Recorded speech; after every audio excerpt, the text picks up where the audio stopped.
Good morning everyone, Chris from the Headache and Pain Management Centre, and today we are talking about whiplash, because whiplash is one of those things which is really common but often not really well understood. So if you are joining us, please type in below, and especially if you've got whiplash, join us, because you may learn a couple of things about how whiplash needs to be treated, especially if you've had it for many years, and what it is that you can do to help it out. So when it comes to whiplash, as you know, basically whiplash, or most people know, whiplash happens when you actually have an accident, okay? When you have a trauma which causes your head to really sort of come back very fast, okay? So there's a lot of speed coming through either forward or back with the neck, or sometimes both, okay? Now here's the important part. When it comes to whiplash, a lot of the time there's actually no damage, okay? There's no specific damage that happens when you have whiplash. Look, sometimes there is, and certainly if you've had an accident straight away and you've got acute sharp neck pain, or you've got pins and needles or numbness going down your arms immediately, then it's really important to get that checked for things like fractures, ligament damage, or other nasties that need to be looked at. However, what I'm talking about today is more the people that had a whiplash injury a number of months or years ago, and it's still not getting better. And just wanted to tell you about what's actually going on when you have those sorts of symptoms. Now here it is with whiplash. Whiplash, as we know, it actually sensitizes your system. So when you have a big injury, sort of forward, back, and things like that, it sends a lot of danger, like your brain senses a lot of danger for that, because it's a very fast impact injury, so it's going forward and back very quickly. And obviously your brain doesn't want to do that again in a hurry. So what it does is it tightens up your muscles around your neck to actually stop you from moving it, because your brain's like, hey look, I don't want to move my neck, it hurts a lot, it's dangerous, and I really want to stop you from doing anything that might do any damage to it. So it's actually tightening up as a protective mechanism. Now what's really important when you've got an acute whiplash, say it's in the first sort of 3 to 4 weeks, the earlier the better, you need to get the best treatment straight away, because if you've had that, quite often you can actually shave a long time off the recovery from whiplash by getting it treated early, and certainly educating early about what normal movement is and that things are all okay, and actually some exercises about moving, getting some trigger points released, just getting some general basic movement into the neck early is actually really important.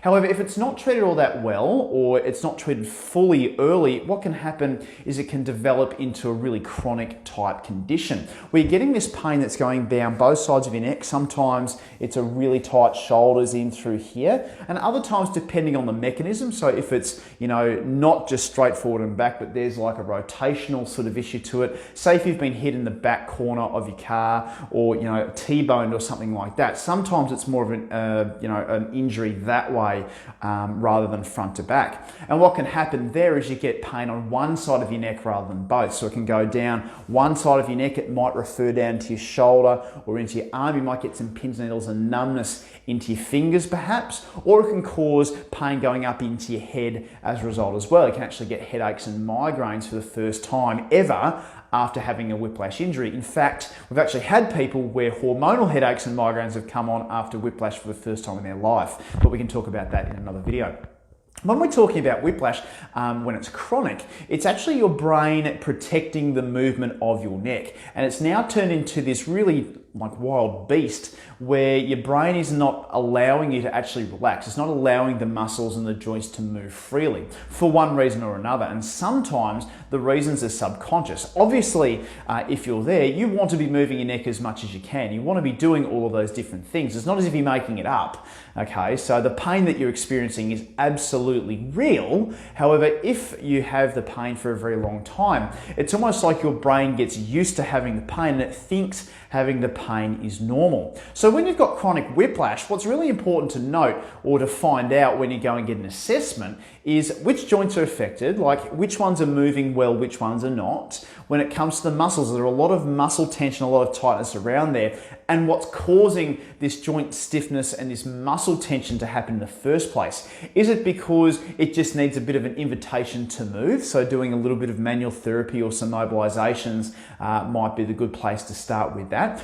Or is it your whole system trying to protect you? And if it is something where your whole system is trying to protect you, there are often a lot of other symptoms that come as well. So sensitivity to cold. So often people with whiplash will feel as if that they are more cold than what they used to be. If that's you, type in cold, because that's actually a really common thing that happens. So they really hate the winter time and they love the summer because it's actually more hot. So your brain actually changes to be more sensitive to cold all over your body, not just in your neck. What can also happen as well is that some days your neck feels really, really good, and other days it just doesn't. Like you wake up some mornings and you're like, oh my God, I can't move, it's terrible.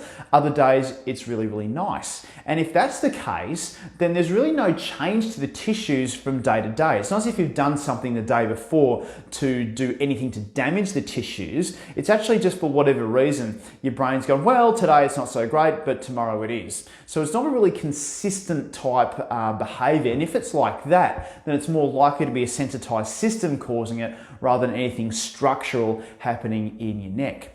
Of course, as well, if you're getting headaches and migraines for the very first time after a whiplash accident, what it is actually from the top of the neck actually causing that. So there has been a couple of papers that have come out recently actually proving what we already knew about that. So obviously it goes without saying, if you've got a lot of sort of force going from your head forward and back, or even side to side, the top neck joints are going to be affected because, hey, your head's pretty heavy. Your head does move when your neck moves, okay? So there is going to be a lot of force being generated through those top three joints. And as I said before, quite often what happens is that the muscles in the joints tighten up to protect you, so it doesn't move as much.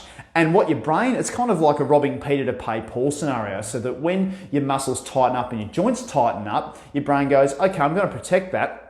But then because it's not moving, it's like, well, it's not moving, there must be something wrong there. And it can refer pain into your head from there. So there's a whole myriad of different things that can happen with people with chronic whiplash. But what the really important thing to note is that A, you're not making it up, but B, there are things that you can do to help out. And some of the things you can do to help out immediately is to learn about how pain works. Because quite often when people hear about how pain actually works, it blows their mind. But it makes a hell of a lot of sense, because they're doing things day to day, nothing's different, but some days are worse and some days are better. I like to sort of say that it's more a pain problem rather than a tissue problem. And what I mean by that is that the tissues themselves have had plenty of time to heal over the years, and it's healed as well as it can do, but the pain is still there. And what I mean by a pain problem is that it's your nervous system cranking the signals up coming from your neck into your brain to actually perceive it as being more dangerous than what it is. So